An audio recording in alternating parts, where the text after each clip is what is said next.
नमस्कार, ये आकाशवाणी शिमला है। अब आप प्रभा शर्मा से प्रादेशिक समाचार सुनिए। आज के मुख्य समाचार। प्रदेश में चुनाव प्रचार हुआ तेज, मुख्यमंत्री जयराम ठाकुर ने मंडी, जबकि केंद्रीय मंत्री अनुराग ठाकुर ने कुटलैहड़ में की चुनावी जनसभाएं। कांग्रेस पार्टी ने भाजपा पर विकास के मामले में किन्नौर जिले के साथ भेदभाव का लगाया आरोप। विधानसभा चुनाव के लिए दाखिल नामांकन पत्रों की कल होगी जांच, उम्मीदवार 29 अक्तूबर तक वापस ले सकेंगे नाम। और माउंट चो ओयू चोटी फतह करने वाली पहली भारतीय महिला बनी कुल्लू की ईशानी जम्वाल। अब समाचार विस्तार से। प्रदेश में विधानसभा चुनाव के लिए प्रचार अभियान लगातार तेज हो रहा है। भाजपा के वरिष्ठ नेता व मुख्यमंत्री जयराम ठाकुर ने आज मंडी जिले के सराज में एक चुनावी जनसभा में कांग्रेस पार्टी पर लोगों को गुमराह करने का आरोप लगाया। उन्होंने कहा कि जनता को लुभाने के लिए कांग्रेस कई तरह की गारंटियां पेश कर रही है, लेकिन प्रदेश में कांग्रेस को सत्ता में नहीं आने दिया जाएगा। जयराम ठाकुर ने कहा कि कांग्रेस जनता को सुविधाएं देने की गारंटी दे रही है, लेकिन लंबे समय तक सत्ता में रहने के बावजूद कांग्रेस सरकारों ने जनता को राहत देने की दिशा में कोई ध्यान नहीं दिया। मुख्यमंत्री ने मतदाताओं से लोकतंत्र के इस महापर्व में बढ़ चढ़ कर हिस्सा लेने और मतदान करने की अपील भी की। प्रदेश भाजपा सह प्रभारी संजय टंडन भी इस दौरान मौजूद रहे। मुख्यमंत्री ने बल्ह विधानसभा क्षेत्र के गुरुकोठा में भी जनसभा को संबोधित किया। उन्होंने कहा कि बल्ह में प्रस्तावित एयरपोर्ट उनका सपना है, जो हर हाल में पूरा होकर रहेगा। भाजपा के वरिष्ठ नेता व केंद्रीय सूचना व प्रसारण मंत्री अनुराग सिंह ठाकुर आज ऊना जिले के कुटलैहड़ विधानसभा क्षेत्र में कृषि मंत्री व भाजपा उम्मीदवार वीरेंद्र कंवर के चुनाव प्रचार में शामिल हुए। चुनावी जनसभाओं के दौरान उन्होंने कहा कि भाजपा की डबल इंजन सरकार के प्रयासों से ही प्रदेश में चहुमुखी विकास हुआ है। अनुराग ठाकुर ने कहा कि भाजपा विकास के प्रति वचनबद्ध है और आने वाले समय में कुटलैहड़ विधानसभा क्षेत्र के प्रत्येक गांव में आधारभूत ढांचे को मजबूत करने के साथ साथ ग्रामीण अंचलों को आगे बढ़ाने का प्रयास किया जाएगा। वीरेंद्र कंवर ने भी जनसभा को संबोधित किया। इस बीच अनुराग सिंह ठाकुर कल 27 अक्तूबर को हमीरपुर जिले के दौरे पर रहेंगे। इस दौरान वे नादौन विधानसभा क्षेत्र में करीब 6 स्थानों पर जनसभाओं को संबोधित करेंगे। प्रदेश कांग्रेस अध्यक्ष प्रतिभा सिंह ने भाजपा सरकार पर विकास के मामले में किन्नौर जिले के साथ भेदभाव का आरोप लगाया है। सांगला में चुनावी जनसभा में उन्होंने कहा कि प्रदेश सरकार हर मोर्चे पर विफल रही है। उन्होंने कहा कि भाजपा सरकार ने किसानों व बागवानों की उपेक्षा की है और आज सरकार से हर वर्ग परेशान है। प्रतिभा सिंह ने लोगों से कांग्रेस को भारी बहुमत देने का आह्वान करते हुए कहा कि सत्ता में आने पर सभी चुनावी वायदों को पूरा किया जाएगा। उन्होंने कुल्लू जिले के आनी में भी जनसभा को संबोधित किया। कांग्रेस के वरिष्ठ नेता मुकेश अग्निहोत्री ने कहा है कि भाजपा कार्यकाल में भर्तियों में हुए कथित भ्रष्टाचार की जांच के लिए कांग्रेस सरकार बनने पर आयोग गठित किया जाएगा। उन्होंने कहा कि इन मामलों में संलिप्त दोषियों के खिलाफ सख्त कार्रवाई की जाएगी। उन्होंने कहा कि इसके अलावा भाजपा सरकार के अंतिम 3 महीनों के फैसलों पर भी पुनर्विचार किया जाएगा।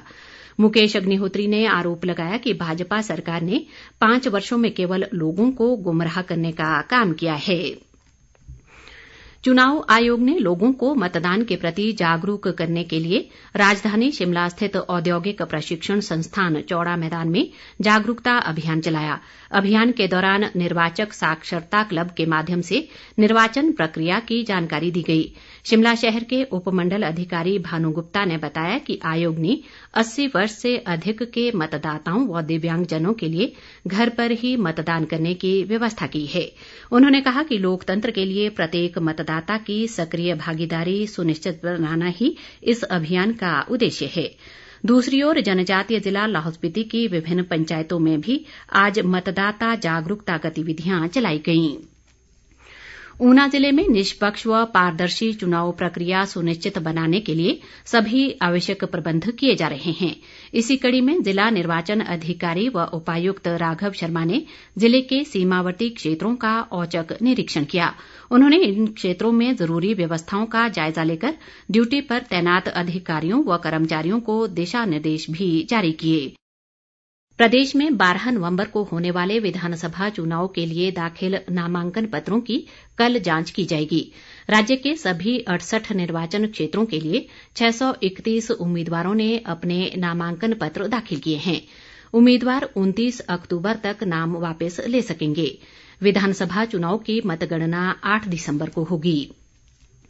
मंडी जिले में विधानसभा चुनाव पारदर्शी व शांतिपूर्ण तरीके से करवाने के लिए चुनाव आयोग ने 5 सामान्य और 3 व्यय पर्यवेक्षक नियुक्त किए हैं।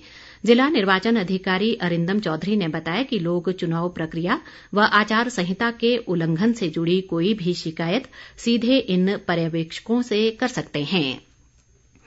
विधानसभा चुनाव के चलते प्रदेश के विभिन्न जिलों में आज चुनाव कर्मियों के लिए पूर्वाभ्यास का आयोजन किया गया। लाहौल स्पीति विधानसभा क्षेत्र के चुनाव कर्मियों के लिए केलंग में पूर्वाभ्यास करवाया गया।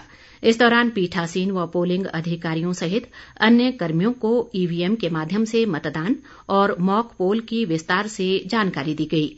जिले में करीब 548 कर्मियों की चुनाव प्रक्रिया में तैनाती की गई है।